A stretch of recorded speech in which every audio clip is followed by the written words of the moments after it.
to thank the organizers, especially Thomas, for the invitation. And let me go to a topic that could be related to what the previous speaker has spoken, but my topic is related to the previous speaker himself because he is the creator of the quintessence, and in a sense I will talk about some metastable de Sitter space-times which are related to quintessence in some sense.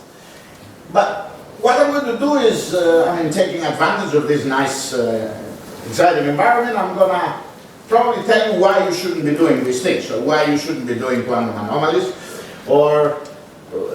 but I will try to argue that there is a connection with this quantum gravitational anomalies, chiral anomalies, with inflation and, under some circumstances, with matter and antimatter asymmetry.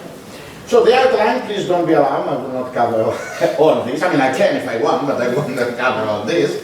But I will only concentrate, of course, after a brief motivation, on some theories which are inspired from string theory, which are characterized by gravitational anomalies and actions. The action is just the four-dimensional dual to a torsion in string theory. So actions, if you think that actions are bad things, then they are related to defects, as we heard yesterday from Dr. Price and what Alfredo is doing as well, because torsion could be associated with a defect in space-time in the sense that the paths are not equivalent. And we had yesterday that they could be associated with dislocation in this condensed matter system. I will argue that although the Robertson-Walker universe, the simplest version of it, the CP invariant version, does not have anomalies, in principle, if you have chiral, i.e. different left and right moving gravitational waves, in a primordial sense, you could get anomalies, you could even get condensates of anomalies, and eventually these might lead to what I call spontaneous Lorentz and CPD violation. Is an innocuous violation in the sense that you get some constant flux fields in space-time, which would indicate some preferred frame, but nothing more than that. On the other hand, this part is still you could have even more serious consequences in a full quantum gravity where you may have condensates that violate Lorentz symmetry in the sense that a condensate of a vector quantity or a tensor quantity acquires a verb which could be observer independent. And then I will conclude that this sort of induced spontaneous violation by some axial backgrounds which are associated with torsion can lead to matter and antimatter asymmetry. And then I will conclude. There are many other interesting features which I will not have the time to discuss. So let me motivate, but the motivation is obvious. Of course, we know that general relativity works very well. So far, at microscopic scales, we've seen all the ingredients of Einstein theory, including black holes. We even photographed the black holes in the sense of course, what does it mean a photograph? You put a model in a Monte Carlo interpretation, and that's how you really claim that you photograph a black hole. But the important point is that to explain the fact that 70% of our universe is of unknown origin, and we only understand only 5% actually of this, you have to invoke in field theory the cosmological constant, which Einstein himself thought it was a blunder of his life. Of course, whatever Einstein thought it was a blunder of his life ended up getting Nobel Prizes 100 years later. So, however, the cosmological constant the lambda CDM model, the cosmological constant called dark matter model, of course, is not a satisfactory theory because it's a framework, it's not a theory, in the sense that we don't understand the nature of the dark sector. We don't even understand the models of inflation, as I mentioned, our previous speaker, Christoph Vector, has essentially described quintessence, the dark energy through scalar fields. Inflation is one such field which slowly varying towards the potential, but we don't know whether inflation is due to a real phenomenal scalar or some nonlinearities of the gravity sector, like the Starobinsky model. Of course, the only scalar which we have seen so far is the Higgs in the elementary particle physics sector. Also, we haven't still observed primordial gravitational waves, which with the important one. However, from the theoretical point of view, why I'm going to go beyond lambda CDM, because the de Sitter space, for instance, because of the observer-dependent horizon, prevents you from defining asymptotic states. Right?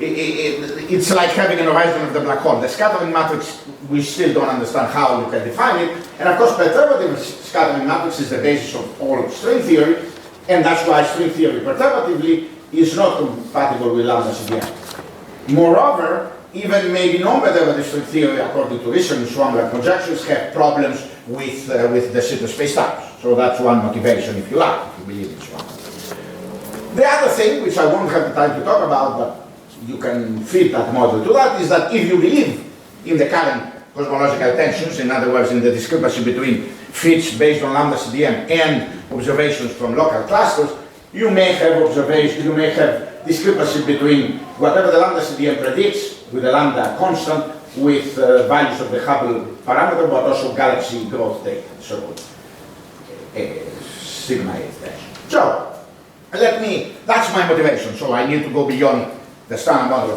of cosmology, like we probably need to go beyond the standard model of particle physics for the very similar reason that the standard model of particle physics fails by more than 10 orders of magnitude to explain the fact that we exist. In other words, it does not explain matter-antimatter asymmetry. You have to add more sources of CP violation according to Zara. Here I will try to discuss a model which has anomalies, torsion and the associated action degrees of freedom, but also the spontaneous Lorentz violation. So all bad things come together, and of course this is a defective universe. So from a philosophical point of view, we may be the result of defects, right? I mean, like in quantum matter, defects play an important role. Superconductivity is due to defects, due to holes, the absence of fields. That's what I consider as a defect. So, taking that hierarchical point of view, let me start with a model. Of course, we start with string theory. That's why it's inspired, but you could just formulate it as a free theory model. I start from the master gravitational multiplus of closed strings, which is the ground state of superstrings, which contain a scalar, the dilaton, a spin to trace the symmetric rank tensor, which, if it is massless, and it is, this is the master model that is uniquely identified with the graviton according to Weinberg's theorem. But it also contains a gauge field, the spin 1 and the symmetric rank tensor. This is a gauge field with two indices of the symmetric tensor, which, due to some properties of string theory in the closed sector, this is the string theory spectrum is characterized by this gauge symmetry, abelian gauge symmetry, and the effective action to lowest order derivative, because string theory has an infinite number of curvatures and higher derivatives, is given based on this massless multiplied by this action. That's the curvature, that's the scalar, which is the dilaton, and this is a non-trivial interaction of the scalar with this, the field strength of the asymmetric tensor, which is the kernel of B. Why is this? Because of this symmetry, this field appears only through its field strength, it's like a gauge field. I don't have the time to say that, but in the bulk, I mean, this is the effective dimensional action from strings, where you can quantize here. I suppress all these extra modes from the extra dimensions, I absorb them in the effective Planck constant. However, anomaly cancellation in the bulk, in the higher dimensional theory, proposed by Green and Schwartz, require the modification of this field strength from the single curve to this. These are Chern-Simons terms. So, field theory accepts this definition, and all these interactions in terms with the dB can be reproduced perturbatively by the scattering matrix of this, which fits the scattering matrix of strings. That's why I'm calling this string inspired. But I can consider it as a perfectly well-defined field theory, where the omega is the three-dimensional, this is the spin connection, is the gravitational Chern-Simons term, and this is the gauge Chern-Simons term. Now, what's the important point? First of all, you can combine these two terms. Allow me to take the dilaton for the purposes of this constant, which can be understood by means of some surface solutions with some potential. So for me, I will ignore the dilaton, which also means that I will not have to consider the Gauss-Bonnet term coming to the dilaton, but I'm concentrating on curvature and antisymmetric tension. This can be absorbed in a generalized curvature scheme by defining a generalized connection which is not symmetric, and that is why I consider this field as a torsion. Careful here, the geometry is fine here, it's a reminder, but you have an extra field which plays the role of the torsion here. So, in terms of this coordinate, there is a torsion, and now that's the important point. This torsion, ignoring the higher derivative terms, is quadratic in the path interval. You can integrate it exactly in the path interval over H. I mean, I don't know about the quantum gravity R, but I can integrate this, and I get a dual action field. How? As follows. You have this generalized H, which appears in the action. You take the Bianchi identity by taking the derivative, or the exterior derivative of this 3 tensor field, which I suppress the indices here for brevity. And then this gives 0 because it's an exact form, but this doesn't give 0, but it produces, because it's the Chern-Simons tree form, it produces the anomaly. So you see, that's what people call the mixed anomaly. F dual, if F0I is the electric field, F dual 0I is the magnetic field, and that's the analog of the duality with the curvature. Sorry. Yeah. You are abelian in some sense? In general, this is not abelian. So H is abelian, but then A is... That A could be the general non-abelian field of string theory. And the group is up to you? The group in string theory, because of the bulk anomaly cancellation taken by the question, could be in 10 dimensions the A cosine or spin 32 over Z2, because otherwise you cannot cancel the 2. In the 4 dimensions, we will not cancel the anomalies, only in the bulk. But I could also consider only the abelian case in this case. Now that's the graph. And that's the dual thing. You notice that because of the epsilon term, this is parity violating, and because it has nothing to do with the charge, is CP violating, and of course that's also CP violating. That's the standard coupling we will see of an axiom arising from this. Now, this is an identity, so I implement it in the pathetical with a via Lagrange multiplier. How? With the delta function. This is scalar. So the delta function is scalar. This is CP violating, so the only thing that can maintain the scalar nature is that the B is pseudo-scalar, so that is a scalar. So you see here, I have a B field coupled to this, which I can also partially integrate here the anomalies, and you will see what I'm going to get. At the moment, that is what I'm having here. Then I integrate over H, and that's the covariant derivative, so I partially integrated here, assuming no boundaries. I integrate over H, which is exactly quadratic at lowest order in derivative in string theory, and I get an axiom. The kinetic term becomes dynamical after the integration of the H and this term. So here, a torsion, totally antisymmetric part, because H mu is totally antisymmetric, is associated with axial degree of freedom. And that's the general results in 3 + 1 dimension, including Fermi's, QD. Classically, you can eliminate, of course, the H, and you see that the torsion is related, is dual to this torsion in this sense. This is, remember the talk yesterday by Dr. Price, that they were working in 3 dimensions, of course, 0ij was the one here, 0ijk will give me a spatially symmetric 3 form because I'm in 4 dimensions. So that's how the torsion is associated with anomalies. This is called the Karl-Ramon field because that will be the field theory, and this is CP violating interaction. And that's what people call string model independent action or gravitational action.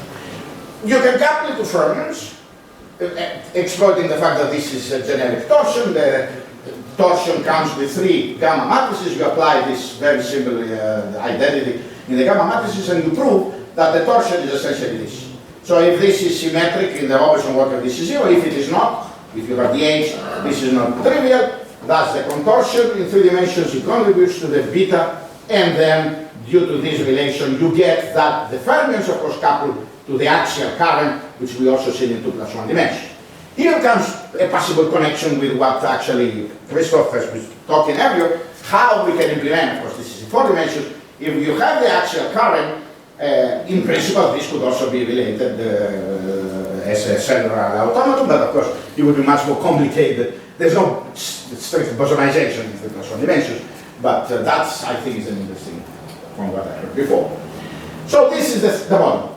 You have the axiom coming from the integration of the torsion in the degrees of freedom is massless in 3 levels string theory. Non-perturbative effects may generate a mass, and that would play a role of that matter, but I won't have the time to discuss this, plus the fermions. Here, I mean essentially this combination alpha prime over kappa, because I suppress it here because alpha prime doesn't necessarily have to be associated with the Planck mass. You know, string scale is different from the Planck scale, but in principle, for the purposes of this talk, take them together. Alpha prime is the RG so on. Now, having this discussion, notice that, of course, the anomaly here, the axial current is coupled to the derivative of the axiom, and of course, knowing what an anomaly is, if you have the chiral fermion circulating in the loop and you have gauge bosons or axiom field, then this is precisely reproducing the anomaly for chiral fermions, so left-right movers here are not symmetric, is a one-loop result, and this means that this part, after partial integration, gives you exactly the same form as this part. We shall see in our model that we will start from a bosonic model, eventually create, so not having any external fermionic field, but eventually at the end of inflation the fermionic field will be created, and then I will cancel the anomaly at the exit of inflation. So my cosmology after inflation will be anomaly free, but not during. And this during the presence of anomalies, of these primordial anomalies, which I call, come from the field strength definition, will be associated with inflation. Another important point, and Christoph has talked about steering interactions, here the torsion gives you a repulsive, in that sense, axial current interaction. When you integrate out the H field, I didn't have the time to explain the details, when you integrate out the H field, which cuts linearly to the axion, okay? Here, this is proportional to H, and to the fermions, when you integrate them out due to the H square term, you get steering interactions. This sort of. For Fermi is characteristic of torsion. Of course, they are suppressed by the Planck scale here, or alpha prime over kappa. So if the alpha prime is not Planck, you can constrain it by the fact that you don't see these four Fermi interactions, which are universal in LHC. Now, and this term vanishes from Robert's equation, so that's the model. Now, and this, because of the universal nature of torsion, the axial current creates all Fermi species. Now let's see what does this have to do with inflation. And that's the important point of the bad thing, what the anomaly does. The anomaly is usually FF tilde is topological.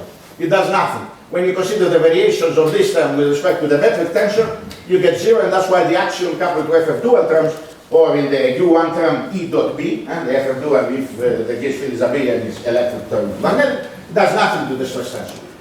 However, this is bad. This is a chiral anomaly, but R tilde, when you take into account the variation with respect to the metric, is not zero. It gives rise to the so-called cotton tensor, a modified form due to Jack given P, which is proportional to the action. Notice that these are total derivative terms, they are topological invariants, and therefore if the action is constant, of course you get none. But that's an important point, because this cotton tensor is traceless, but this cotton tensor being proportional to curvature contributes not necessarily positive terms to the stress energy tensor. It's like the Gauss-Bonnet term, because this is gravity. Gravity is always attractive. However, and this we'll see these effects later on. However, that's a much more important thing. You have any matter coupled to gravity, which is whatever matter you have, but because of the variation in the Einstein tensor of the anomaly term, of this term, you get a modification. The covariant derivative of the cotton tensor is not zero. It's proportional to the anomaly. So if you consider Robertson-Walker terms, universe, that's zero and that's fine. There is no problem in the Robertson-Walker with conservation of energy. Here, however, in general, when you have, as we shall see, chiral gravitational wave backgrounds or spinning black holes, anything that spoils the spherical symmetry, you get an apparent non-conservation of the stress energy tensor, so you will start worrying and say gravitational anomalies are bad things. So I want to select my background so as to ensure diffeomorphism invariance, because the current of diffeomorphism symmetry is the stress tensor. That's not actually true, because you can always define an improved tensor on the left-hand side in this concept, and the only problem which happens is that you have now an exchange. All this means is that if you have R tilde term, you have an exchange of energy between matter and your gravitational anomaly, and the only matter that couples to the gravitational anomaly are axions, because of this CP argument, and that's okay. So this means that, of course, the energy conservation is fine in the sense of energy relation, no problem with diffeomorphism symmetry. Now let me go quickly on what are the microscopic things, how can I produce gravitational anomalies. First of all, in the model we discussed with Jean Solin and Spiros Vasilakos, great colleague and Spanish, Catalan colleague in Barcelona, we assume that in the early universe the only classical degrees of freedom were the gravitational ones. Therefore, graviton, antisymmetric tensor, and dilatons, or the actions, because the scalar modes were not, they were assumed constant. Exploiting the fact that this is a total derivative, that's the derivative of the topological current, which can be written like this. Now, if you didn't have chiral formation of gravitational waves or spinning black holes, then this would give rise to a shift, a stiff matter, because the equation state of a complete massless field, no potential, is W1, and therefore you may assume that before this inflation I would have a stiff axial matter dominance in analogy with the model of Dyson-Dovich and with Savadis, but for them the stiff matter comes from baryons, for us comes from axions. However, if you have primordial gravitational waves, this is not zero. How does this created? Many ways. One of my favorite one, is they come from condensates due to the fact that some exact symmetry fails to be exact, so there are lifting of, you have domain walls because you have two vacua, but then they are slightly dislocated, and then you get gravitational waves, which then when they collapse in a non-spherical, sorry, domain walls, which then when they collapse in a non-spherical symmetric way, they give rise to gravitational waves. One favorite model, and that's the role of local supersymmetry, but that's only in the context of string theory, is you have supergravity, the gravitino, which is the condensate side of mu, is the partner of gravity, so we are still in the gravitational multiplet of superstring here, gets condensed, and you get these two vacua from the gravitino condensate, similar to the gravitino condensate, in a pre-inflationary era, but then you have a statistical bias percolation effects in this universe which lift this, and then you get instabilities. You get a first hilltop inflation, which doesn't have it doesn't have to be slow roll. It simply provides if you like, the spherically the isotropy that you need for the real inflation which I'm coming in due to the gravitational wave. So you have this phase, and the universe due to the instability falls into this vacuum, which is the vacuum I'm going to talk about. And as I said, the first inflation simply gives a microscopic explanation of why you need isotropies. So let me see how I get inflation without external influence, and then I go very briefly to the matter and matter. So let's see, and how this gives you the actions, gives you spontaneous variation. This is non-trivial, as I said, if you have chiral gravitational waves. What does it mean? It means that you can expand this about the verb, a condensate, plus quantum correction. This is an open question. I'm going to only estimate it because I don't know the quantum gravity. This verb includes, of course, quantum gravity integration, action, and the all your field theory. That's the problem. I have to apologize, I haven't solved the problem of quantum gravity, so don't ask me any question how exactly you can calculate that, because we will see that this is sensitive to the cutoff. But I can estimate it with a first quantized gravity. How? First of all, let me say, if this is almost, as a condensate should be, translational invariant, you get at the Sitter space plus fluctuations, and up to boundary terms you can write it like this. So, first, how I'm going to estimate it. I will assume I am in the Sitter. I will deduce a so-called running vacuum model, which I will explain what this means, exploiting the fact that this is a total covariant derivative, and then I will use this running vacuum model, obtain a consistent solution of this cosmological evolution. So that's what I'm going to do. And now, of course, this would take me a whole lecture to explain, but you can assume weak perturbations of gravitational waves of chiral type. So left-right symmetry is not there. You can assume sources of gravitational waves, like the domain walls, and then you can write down, you can assume isotropy and homogeneity, so you can write down this equation. You assume that the B dot is very weak, so the slow roll, thank you. So the slow roll of the symmetric tensor is much smaller than 1, so I can only, because that's the only thing I can compute, we don't have to do it in the full quantum gravity, and that's the inflationary almost constant term. How do you do this? By canonical condensation. You have to replace this by the vacuum, and this is a non-trivial thing. You assume proper density of sources, and what you do is you, I don't have really the time, I can discuss at the end how we do this vacuum, but when you assume creation and annihilation operators, you end up with this. And that's the ultraviolet cutoff of the anomaly. You need the left-right asymmetric gravitational waves here, otherwise this is zero.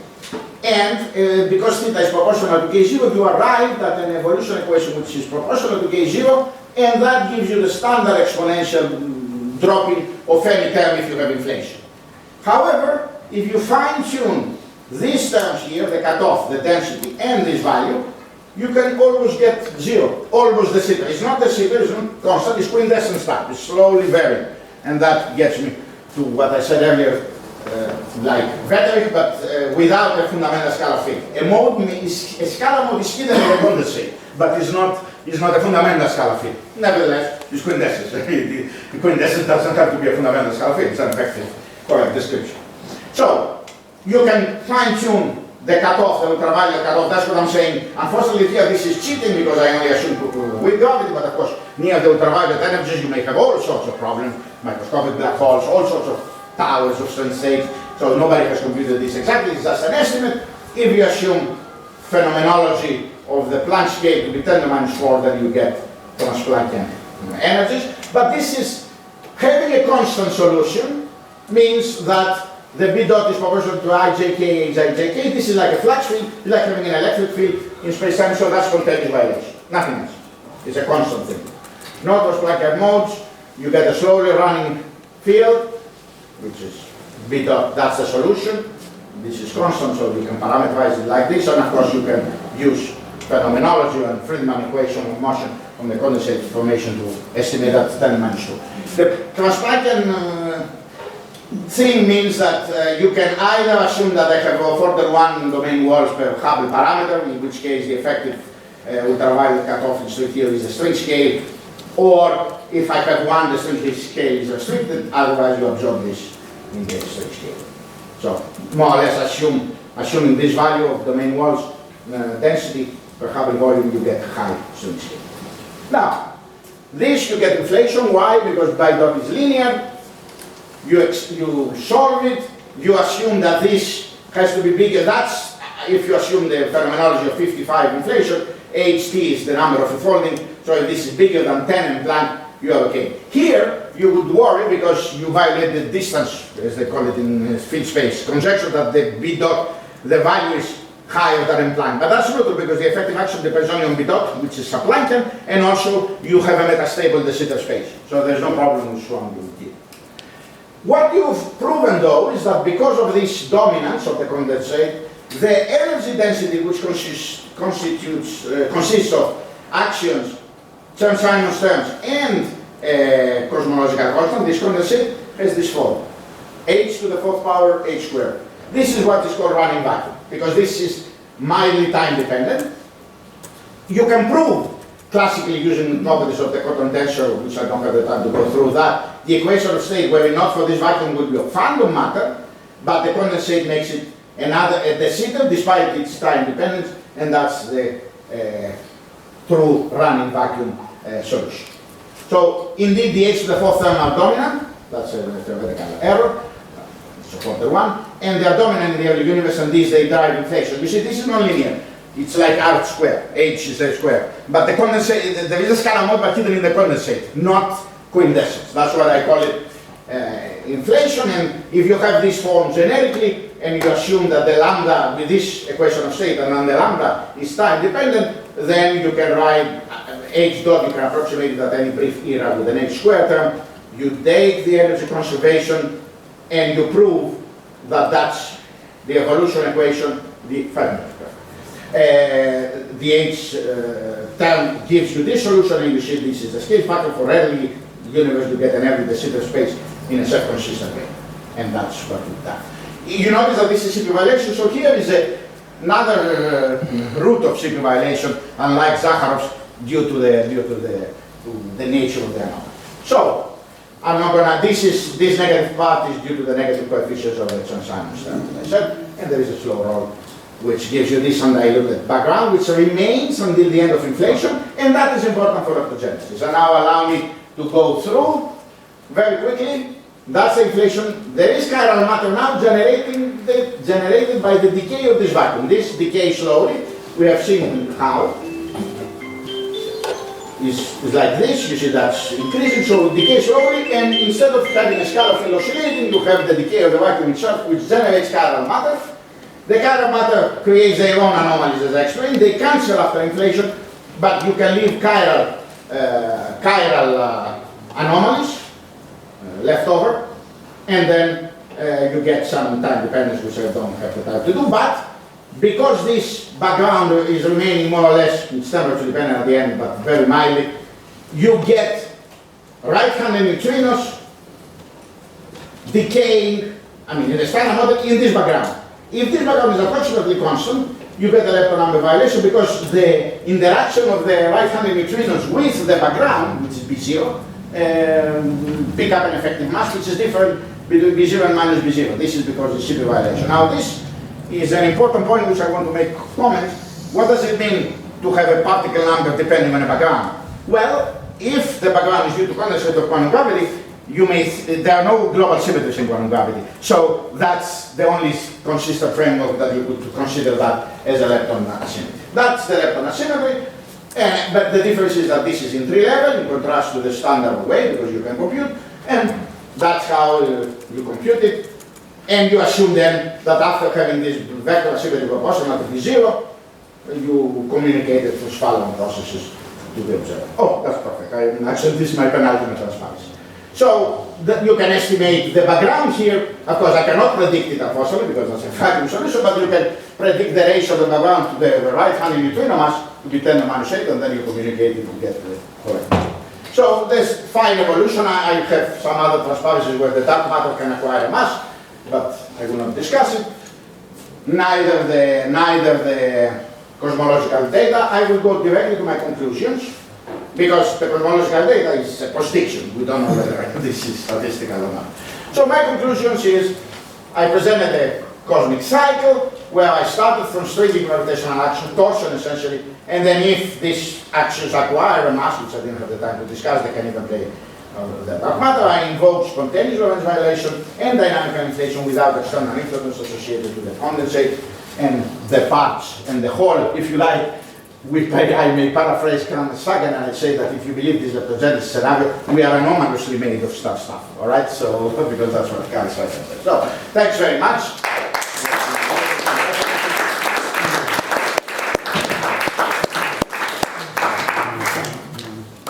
Thank you very much. We have time for maybe 1 or 2 questions.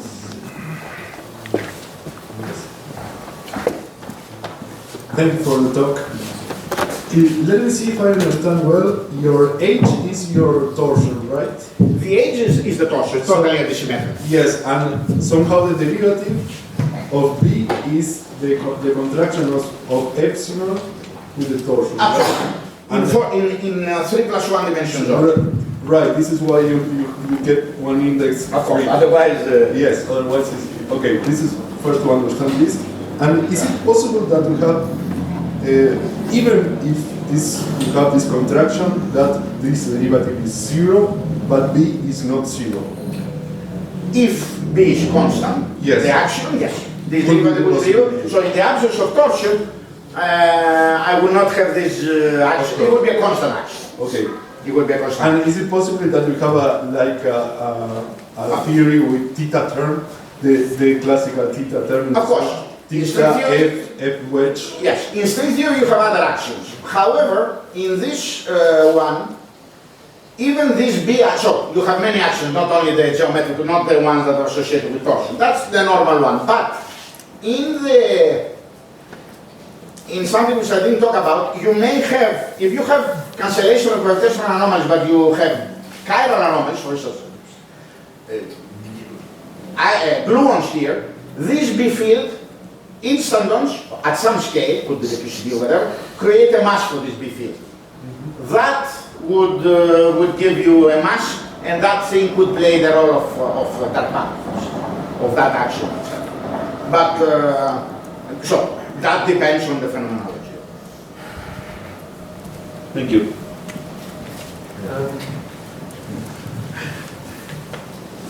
We have time for one very short question with a very short answer, please. Which one? You go. Why we are integrating our torsion in the system? I mean, is it